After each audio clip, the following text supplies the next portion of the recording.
Olá pessoal, tudo bom? Bem-vindos mais uma vez a Um Livro da Vez por David Thomas. Hoje a gente vai falar do Livro Perdido das Bruxas de Salem, da Catherine Howe. E antes de mais nada, eu já peço para vocês se inscreverem no canal, darem um like no vídeo, compartilharem seus pensamentos comigo e bora pro vídeo.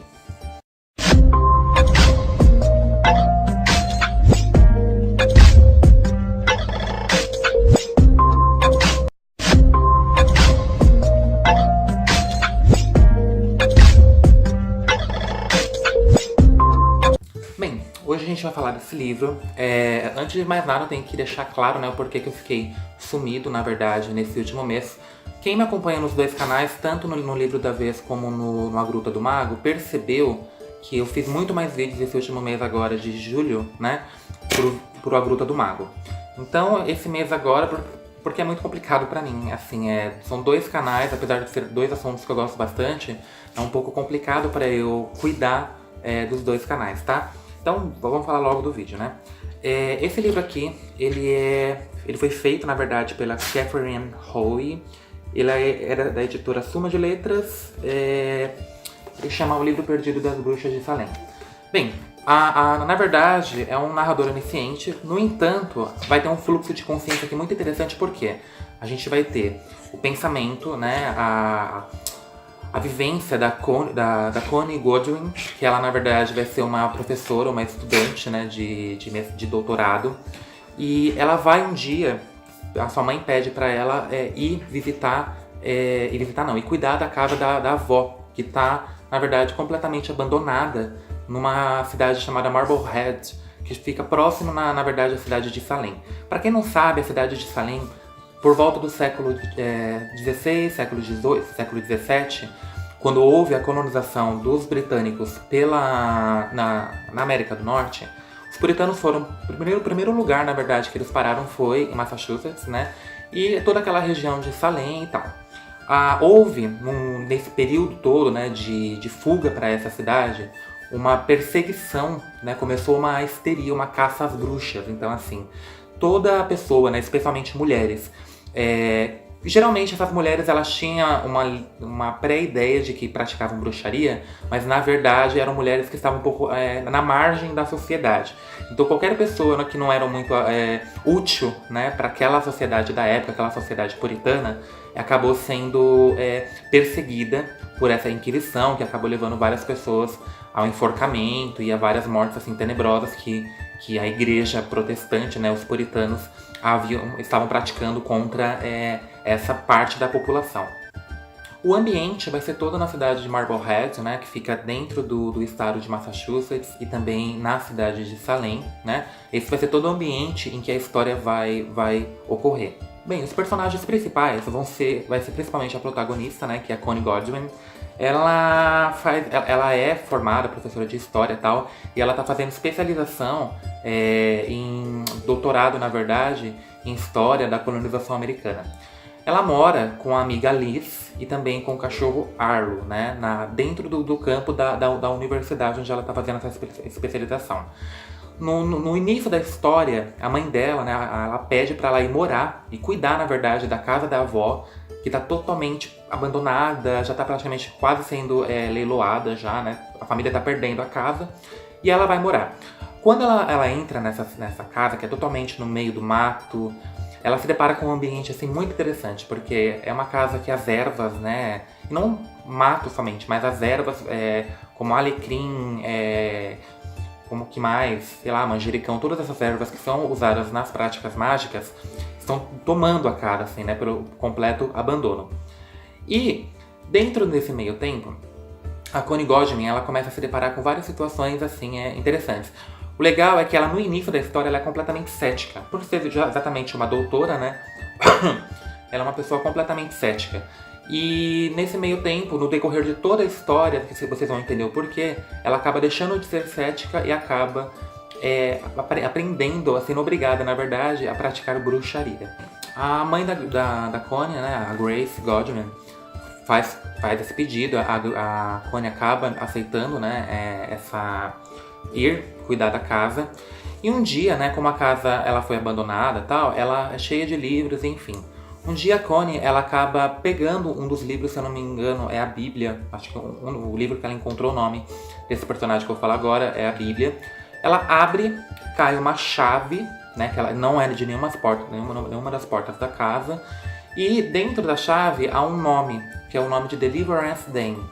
Esse segundo nome vai ser o fluxo de consciência que vai haver dentro da história. Na pesquisa da Connie, ela descobre, na verdade, que a Deliverance Dane era uma bruxa, né? E a Connie, na verdade, ela começa a se interessar pelo tema, né? Ela fica completamente intrigada, né? E começa a correr atrás. Ela vai em universidades, vai até mesmo no cemitério de Salem, e para tentar encontrar a origem, quem foi Deliverance Dane. Então, no início da história, a pesquisa vai ser toda para descobrir quem foi Deliverance Dane, né? E aí vai ter em alguns fluxos de consciência em que a própria Deliverance Dane vai falar, vai ter espaço para a voz dela na narrativa. E vai descobrir depois que ela deixou um grimório. Para quem não sabe, um grimório é um livro de feitiços que é usado na bruxaria até hoje. Então, assim, todo bruxo, ele tem um livro próprio, né? Onde ele coloca todos os feitiços que ele mesmo cria, toda a sua aprendizagem e vivência mágica dentro desse livro. E ali também ele vai colocar todas as suas experiências, como que ocorre o desenvolver dos seus feitiços. E aí depois desse evento, a Connie, ela começa a procurar esse livro, né? Sendo até mesmo, depois que ela comenta com o seu orientador da faculdade, ele mesmo começa a forçá-la para encontrar o Grimório de Deliverance Dane. Até ela encontrar, vai acontecer muita coisa, assim, né? Porque até então, essa busca pelo Grimório é uma busca acadêmica. Mas aí depois vai ocorrer outros motivos que vão levar a Deliverance Dane, a Connie Godwin, a encontrar esse livro. A Deliverance Dane, na verdade, ela foi acusada, quando ao primeiro espaço da voz dela na narrativa, descobre-se que ela foi acusada de matar uma garota pela prática de bruxaria, né? E porque a garota já estava doente, era uma filha de um pastor, né, na época puritana, e ela é chamada, que naquela época era comum chamar, né, as mulheres que eram hábeis com ervas e tal, a procurar essas mulheres para realizar curas. E ela é procurada para conseguir fazer essa cura. E também, depois de toda a voz da Deliverance Dane, descobre-se que ela foi morta, né, ela foi enforcada, né, por conta da perseguição de Salem, e também que ela, depois de todos esses eventos, antes mesmo da morte dela, ela viu nos oráculos, né, que elas usavam na época, que ela seria morta, mas também viu que a família, caso não fosse feita alguma coisa, a família seria perseguida pela morte dela e por todo o contexto dela. Então ela vende a casa que ela tinha em Salem, e compra essa casa em Marblehead, né? E para a filha fugir, exatamente no dia que ela vai ser enforcada. E essa casa, né, que ela comprou, depois de muitos anos tal, é a casa da avó da Connie. Por isso que ela encontra várias ervas, ela encontra o livro, né, com o nome da Deliverance Dane, e vários elementos mágicos nessa casa. Porque no passado, né, muito remoto, ela vai acabar, ela foi comprada pela Deliverance Dane para proteger a filha da morte, né, da perseguição puritana. Durante toda a pesquisa da Connie para encontrar o Grimório, né, da Deliverance Dane, ela acaba conhecendo um dos personagens também muito importante, que é o Sam. O Sam, ele vai ajudá-la, né? Primeiro ele se torna um grande amigo, ele ajuda, né, nessa busca pelo livro perdido, né, pelo Grimório da Deliverance. E com o tempo também eles acabam se apaixonando e se relacionando, né? E isso vai durar o livro todo. Tanto que no final do livro eles ainda ficam juntos e tal. O Sam, na verdade, vai ter um momento que ele sofre um acidente. Só que o acidente em si não vai ser o problema. O que vai ser problema vai ser que depois do acidente ele vai começar a ter umas convulsões. E nenhum médico vai conseguir explicar o porquê aquilo começou. E também nem os médicos têm uma esperança do que aquilo vai passar, né? E nesse período todo, a Connie, ela descobre que a única forma de curá-lo vai ser usar uma magia que tem dentro do Grimório da Deliverance Dane. Então, ela vai se sentir até mais impulsionada a caçar o livro. E nisso ela vai procurar, ela vai acabar encontrando o livro, né? Que esse livro, na verdade, eu acho que foi tão interessante porque o livro ele se torna um personagem, assim, sabe? Me deu essa impressão. Porque a caça a esse livro é tão intensa, né? Permeia tanto a narrativa que todo mundo, né? O leitor fica tão envolvido com a busca do livro que a gente quer entender, na verdade. Se pudesse pegar o livro para ver o que tem dentro dele, a gente pegava, de tão curioso que ele é exposto, né, pela Catherine M na narrativa. Aos poucos, né, a Connie ela acaba deixando a incredulidade de lado, porque ela acaba tendo provas de que a magia é algo real, né? Há inúmeras provas que vão ocorrer durante o livro, porque só quem lê vai entender. E ela acaba percebendo que a magia não é tão surreal assim, né? E também ela acaba praticando a magia. Então, aos poucos, daquela incredulidade do início da narrativa até o final, acaba mudando muito a posição e o pensamento da Connie Godwin em relação a isso. E entra o antagonista da história, né? O antagonista da história vai ser o Chilton. Ele é o orientador da pesquisa acadêmica da Connie. Então, até então ele é só isso, mas aí depois a gente descobre, ela descobre, na verdade, que ele foi quem acabou planejando, né, o acidente do namorado da Connie, o Sam, para exatamente apressá-la a encontrar esse livro. Mas é interessante assim, por que um orientador, né, apesar de ser um elemento importante para a pesquisa da Connie, fica tão interessado nesse livro, né, ao ponto de querer machucar alguém para encontrá-lo. A gente vai descobrir depois que o Chilton, apesar de ser um professor, um pensador e tal, ele acredita em magia, né, ele acredita nesses elementos. E tem um cientista no livro da Deliverance Dane que ele deseja, né? Então, ele precisa que a Connie o encontre para poder usar esse feitiço. Eu não vou falar qual que é o feitiço para vocês saberem depois. Ele vai pressionar ela para encontrar esse feitiço. E a Connie, ela descobre, né, no dia que ela está realizando o feitiço para quebrar, né, a maldição que foi jogada contra o Sam, ela descobre que o Chilton fez isso. E nesse exato momento ele aparece e ela acaba queimando o livro, que é uma parte muito triste, né? Que ela acaba queimando o Grimório da Deliverance Dane. A história não é só isso, tem muito conteúdo, mas o que eu acho também muito interessante é o que há por trás, tanto do contexto real em que a história foi criada, mas também da vida da personagem, da autora. Bem, por volta do século XVII, mais ou menos, quando os puritanos eram os protestantes, né, que viviam na Inglaterra, eles migram para a América, né, América do Norte, os Estados Unidos, na esperança de poder praticar melhor a sua fé e criar um novo mundo, né?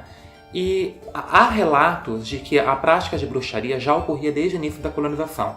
Isso é óbvio porque isso é o início dos Estados Unidos, mas a Inquisição já estava acontecendo, né, de forma até pior mesmo na Europa. A caça às bruxas já estava acontecendo. E quando eles chegam lá, já tem esse relato do início da colonização. No entanto, por volta de 1692, houve o primeiro relato, né, a primeira denúncia de uma prática de bruxaria. E aí começou a caça às bruxas de Salem. Isso é história real, tá? Então muitas mulheres começaram a ser acusadas de bruxaria, né? O interessante também é que a maioria dos personagens utilizados pela Catherine nessa obra são personagens reais. Não a história, né? Mas os personagens, os nomes dos personagens são nomes de verdade, assim, não foram criados por ela. Então, Deliverance Dane foi uma bruxa de verdade. A única diferença é que ela não foi enforcada, ela conseguiu sobreviver à caça às bruxas, né? Mas é igual a... eu não sei falar o nome dela, Brittany Bischoff. Ela também é uma das personagens que aparece aqui que também, né, foi perseguida pela Inquisição, né, pela caça às bruxas, e vários outros personagens daquela época. Então a Catherine, ela procurou várias pessoas que realmente viveram nessa época, foram acusadas de bruxaria e muitas até mesmo morreram para construir essa história. Bem, a colonização, né, em Massachusetts foi feita especialmente por pessoas de um alto nível social não, intelectual, né, foram os protestantes, mas também uma grande massa de pessoas que eram pobres, né, e que partiram também para a América em busca de melhores condições de sobrevivência e etc. Os Pilgrim Fathers, né, os pais puritanos, eles fundam em 1620 o núcleo de Plymouth, né? em busca até mesmo de ter uma maior liberdade religiosa e também para poder criar um novo estado, uma nova sociedade, né? E aí, com isso, eles acabam dominando pelo menos nesse período, eles dominam vários aspectos sociais, né? E eles vão, na verdade, reger as leis, né? Já que eles que fundam o próprio país. Para os puritanos, eles queriam fugir da Inglaterra por quê? A igreja na Inglaterra, na época, era muito católica, né? Era mais católica que protestante. E eles queriam ser totalmente protestantes. Então eles fogem para os Estados Unidos, né? Para New England, né? Nova Inglaterra, para poder fundar um país onde fosse totalmente protestante. Então tem algumas normas, algumas leis que são impostas pelos puritanos, né? Em Massachusetts. Eu vou falar alguma delas para vocês entenderem como que era o radicalismo na época. Todos os credos, né, todas as religiões deveriam ser aprovadas primeiramente pela igreja e pelo Estado, né? Então ninguém poderia praticar nenhuma outra religião a não ser a religião que os puritanos, né, os protestantes e o Estado permitissem. As práticas de bruxaria, né, as práticas mágicas eram consideradas criminosas pela igreja e pelo Estado. Então, nesse período, ninguém poderia praticar bruxaria, né, ou qualquer outra prática pagã. Então, quem fosse acusado disso acabava saindo morto, né? Tinha um julgamento lá muito ridículo, onde eles usavam provas assim absurdas, né? Provas que fogem à inteligência de qualquer ser humano, mas eles acabavam na época fingindo que acreditavam, né? Porque realmente eles queriam se livrar dessas pessoas, mas eles acabavam matando elas enforcadas. Diferente da Europa, que eles queimavam, né, na fogueira e tal, a forma de matar, de se livrar da perseguição, né, das perseguidas. Aqui na América do Norte, nos Estados Unidos, né, era o enforcamento. Ou jogavam elas na água, né, porque eles acreditavam que se você jogasse uma bruxa na água, se ela afundasse, ela seria inocentada, mas estaria morta. Se ela não afundasse, ela seria assim uma bruxa, né? Então tinha várias provas assim. Dá uma estudada que vocês vão entender melhor. E somente os membros, né, da igreja puritana podiam votar. Então ninguém mais poderia votar se não fosse puritano. Gente, eu acho muito engraçado assim, né? Porque hoje em dia acontece algumas coisas parecidas, mas nessas épocas assim da Idade Média e tal, era muito forte isso. Parece que se você não fosse na Europa católico, cristão, né, ou aqui na América do Norte, enfim, protestante, você não era considerado um cidadão, você simplesmente era pior que um animal. Então é muito interessante assim, né, como o cristianismo ele tem uma dominância muito forte. Isso acontece também nos dias de hoje, né, porque se você não é cristão, você é olhado como uma pessoa errada, né. Você pode ser uma pessoa extremamente ruim. Só que se você fala, por exemplo, que você é cristão ou está se tornando cristão, a imagem que a sociedade, em sua maioria, tem de você, ela muda.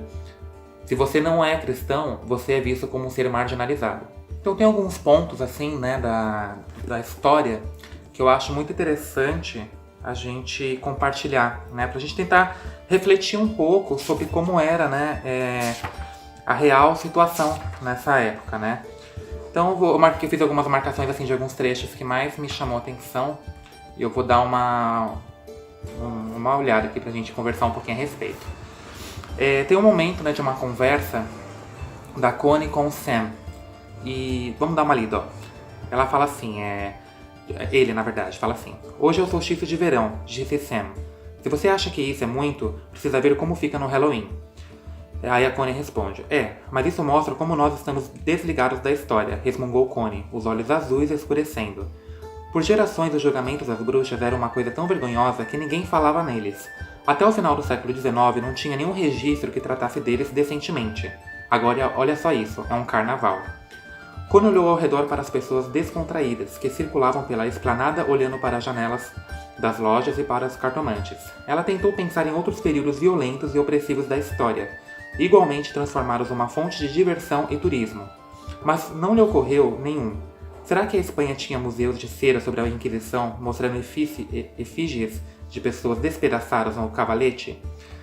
Então, assim, essa parte eu acho muito interessante também, porque ela mostra o quanto realmente a questão da Inquisição, né, da caça às bruxas, se tornou uma data comercial, assim, né? Porque muitas pessoas, eu acho interessante que elas nem sequer sabem, né, da questão da caça às bruxas, ou se sabem, né, se estudou um pouco na escola e tal, elas não têm uma noção do quão pessoas morreram por isso, né? Sendo bruxas ou não, não importa os motivos que levaram à morte dessas pessoas, elas morreram. Então, assim, é um período da história que simplesmente virou uma data comercial, assim como muitas outras, né? Mas eu acho que é complicado, porque quando a gente fala do nazismo, por exemplo, a gente tem aquele sentimento de repulsa, né? De tristeza pela morte das pessoas, dos judeus e tal. Quando a gente fala da Inquisição, não, assim, as pessoas elas simplesmente ignoram. E tem uma outra parte também que é assim, durante a perseguição, as mulheres, para se livrar, né, um pouco, né, do perigo da morte, né, da tortura, elas acabaram meio que condenando umas às outras para se livrar da condenação. E tem uma parte que a Connie, ela fala assim, eu não sei se é a Connie... Ah não, é a Deliverance Dane. Ela fala assim, ó, como sempre, mulheres fazendo de tudo para condenar umas às outras, refletiu ela. Então é um outro aspecto também que é bem interessante. Também, essa outra parte nessa mesma página, né? Não, na verdade essa que eu falei agora foi da 288, essa na 289. Mostra uma prova, assim, ridícula, né, que eles usavam, que a Connie fala assim, que falam pra Connie: você tem os seios das bruxas, Liv Dane, e bem no fundo da sua maldita feminilidade também, disse uma delas, enquanto a outra ecoava. Aposto que você amamentou diabinhos e espíritos familiares, confesse. Então, assim, uma das provas, né, físicas que tinham contra as bruxas eram o corpo, né, os seios dela. Na verdade, o seio, eu acredito que quanto mais bonito fosse, né, elas tinham uma ideia que aquilo era Narciso. Elas tinham uma ideia que aquilo era uma prova física, né, da presença, né, do pacto do diabo. Era uma das provas mais ridículas que tinha. E também uma outra parte que chamou a atenção, porque tem um momento que a filha da Deliverance Dane, quando a mãe já tá presa, ela procura um meio de fugir com a mãe. Então ela entra dentro do cativeiro, né, que a Deliverance Dane estava, e ela fala, né, pra mãe fugir junto com ela. E aqui eu acho que a Deliverance Dane dá uma lição, né, do que é ser uma bruxa, né, do que é ser pagã. Então ela fala assim, ó, a filha acha que é uma injustiça tudo que a mãe tá vivendo, né, e aí começa assim, injustiça, repetiu ela. Naquela tarde está a própria imagem da injustiça. Ela apontou para a garotinha prostrada que haviam acorrentado em outra parede. Não tem nada de diabólico na bruxaria. Dizer que tem é algo que beira o sacrilégio. Mas eu sou uma bruxa. Como é que eu posso desaparecer e deixar inocentes morrerem no meu lugar? Ela afagou a face de Mercy, que é a filha da Deliverance Dane, erguendo o queixo da filha para que os olhos das duas se encontrassem. O que uma atitude dessas revelaria contra a minha alma imortal? Muito linda essa parte. Os olhos de Deliverance se cravaram de sua filha e pela primeira vez Mercy se deu conta de que não poderia realizar o seu plano. Como fora possível ela pensar de outra forma? Pedir à mãe que deixasse de lado a vida eterna e a esperança da salvação divina para que elas pudessem ter mais uns poucos e insignificantes anos juntas neste mundo.